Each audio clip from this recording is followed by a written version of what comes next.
Not gonna lie to you, this Jamie Foxx, Michael B. Jordan duo, I want to see it again, man. Their chemistry was so subtle, but through the roof. What is up, Flick fans? Welcome back to my channel. So this weekend, Just Mercy goes wide. It will be in theaters everywhere today.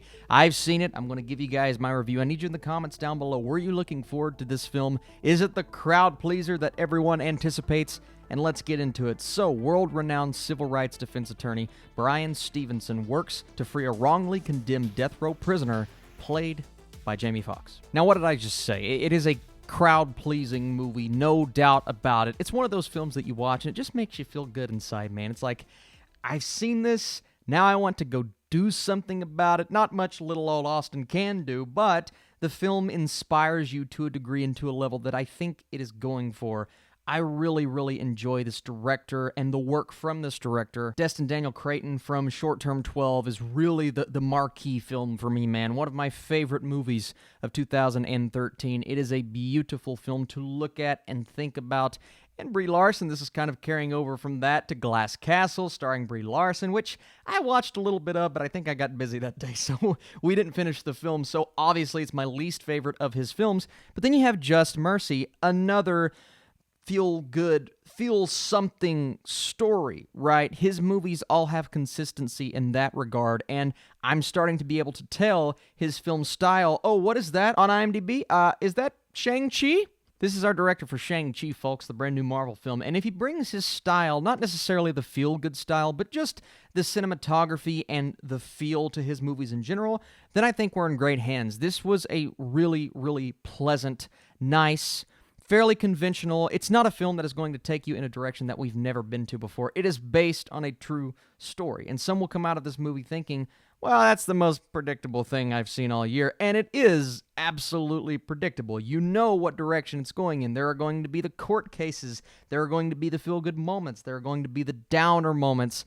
Everything that comes, boom, boom, boom, mark it off the list with a film like this. But once again, it is based on a true story. And if you are retelling the true story to the degree that, as far as I know, this director did, then you have to hit those notes. You have to explain it in such a way that doesn't feel in your face, that doesn't feel exposition heavy. And I don't think this movie felt like that. Is it cliche?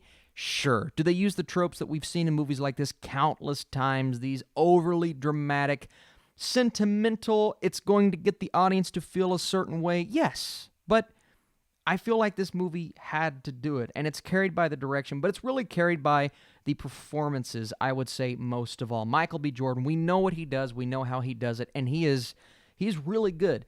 He's a subtle good, but the definition of subtle good in this film, for me, is Jamie Foxx, who does everything he has to do in this movie. He's not overacting, he's not commanding the screen saying, I'm an actor, I'm going to act. But he delivers his performance in such a way that feels real.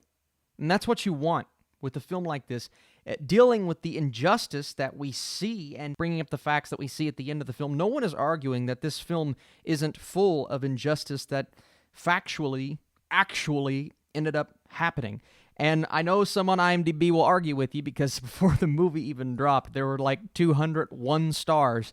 And maybe that's what it has to do with, because it is a film that could have absolutely come out and just beat you over the head with a certain topic, but isn't that the story that it's telling? And if it does it in the correct way, which I believe it does, then I think it did its job. I think it served its purpose. This absolutely feels like the Green Book of 2019. It is a feel-good story, but it's also a story that's going to make you think. It's going to get you invested in these characters.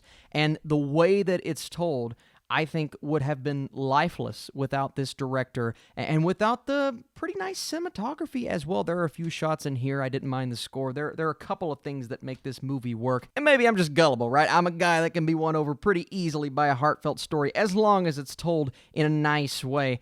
But this movie, I believe, did its job. Is it conventional, like I said, a tad bit? Is it predictable? Absolutely. And that's going to steer a lot of people away.